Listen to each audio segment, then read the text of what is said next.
Hi, I am Dr. Amit Goswami, a laparoscopic and bariatric surgeon practicing in Gurugram with over 2 decades of experience. And today we are diving into the top 5 causes of hernias. And more importantly, we will also be answering a few questions that were asked in our earlier videos. Before we get started, please don't forget to like, share and subscribe to this channel for more information videos on health and surgery. So before I start the proper causes of hernia, let us discuss what is hernia. A hernia occurs when an organ or tissue pushes through a weak spot in the surrounding muscles or connective tissue. It commonly happens in the abdomen, groin, umbilicus or diaphragm, leading to pain, discomfort or even serious complications if left untreated. Hernias can affect anyone.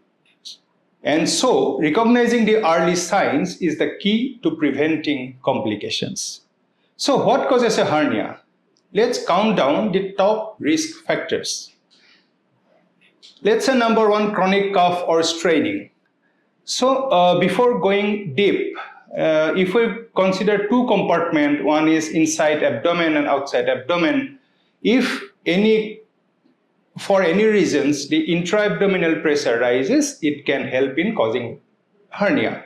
Like excessive coughing, sneezing or straining from constipation can increase intra-abdominal pressure, leading to hernia.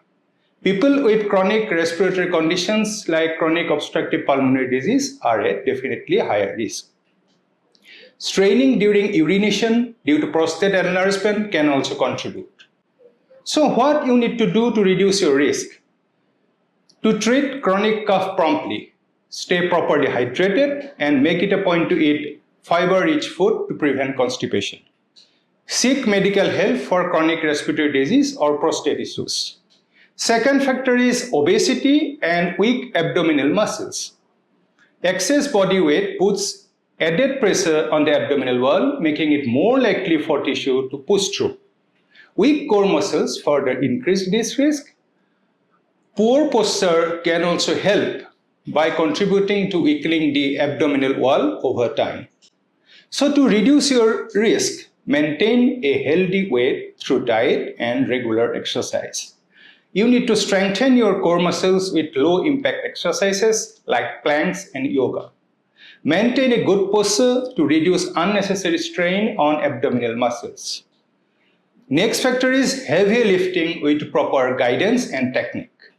Lifting heavy objects during work or all of a sudden incorrectly can strain abdominal muscles, leading to inguinal or umbilical hernia. This is especially common among weightlifters, construction workers, or also manual laborers. To reduce your risk, make it a point to use proper lifting technique. Bend your knees, keep your back straight, and engage your core. Avoid lifting weights that are too heavy for your fitness level or beyond your physical ability. Wear a supportive belt if you do heavy lifting regularly. Previous surgery or weak connective tissue.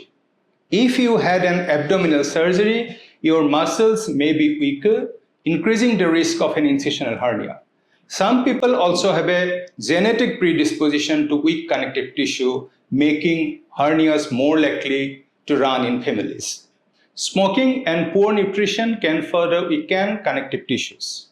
To reduce your risk, follow proper post-surgical guidelines, avoiding strenuous activity during recovery. You need to quit smoke as it weakens tissue repair and slows healing. Eat a balanced diet rich in protein and vitamin C to strengthen connective tissue. Age and family history. As we age, our muscles naturally weaken, making it more susceptible to hernias. Additionally, if a close family member has had a hernia, your risk is higher. Pregnancy, especially multiple ones, can also stretch and weaken the abdominal muscles, increasing hernia risk.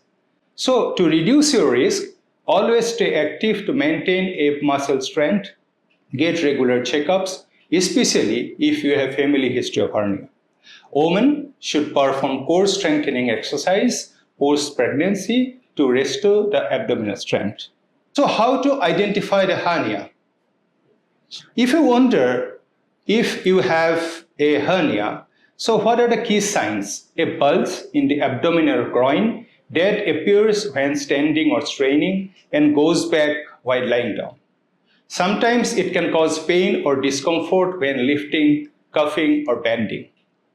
You can sometimes feel a heavy sensation around your umbilicus or groin, or heartburn or difficulty swelling if you have hiatal hernia. If you notice any of these symptoms, you need to consult a physician as early as possible. Many people try to self-medicate with painkiller and over-the-counter, but this is a bit dangerous. So you need to seek medical help if the hernia is growing or causing persistent discomfort. You experience nausea, vomiting, or difficulty in pushing the bulge back in. If you notice redness, swelling, or severe pain, it can be a sign of complication, so you need to visit your doctor at an early stage. So when does a hernia need surgery? Small hernias can be managed with lifestyle changes and monitoring. However, the surgery is required if the surgery is painful or growing. You experience nausea, vomiting, or inability to push the bulge back in. If the hernia is already complicated, obviously you will need surgery. Surgical treatment of hernia is mostly done by the laparoscopic method. It is quite user-friendly, cosmetically acceptable, and you can go back to your normal day-to-day life at very early stage, like say in 2 or 3 days. With proper post-surgery care, such as avoiding heavy lifting, maintaining a healthy weight, and following your surgeon's instructions, you can expect a strong and lasting repair with a low risk of recurrence. Hernias are common, but by knowing the risk factors and making lifestyle changes, you can reduce your chances of developing one.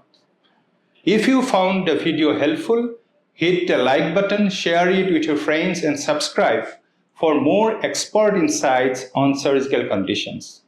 Do you have questions? Please feel free to drop them in the comments. I would like to answer them.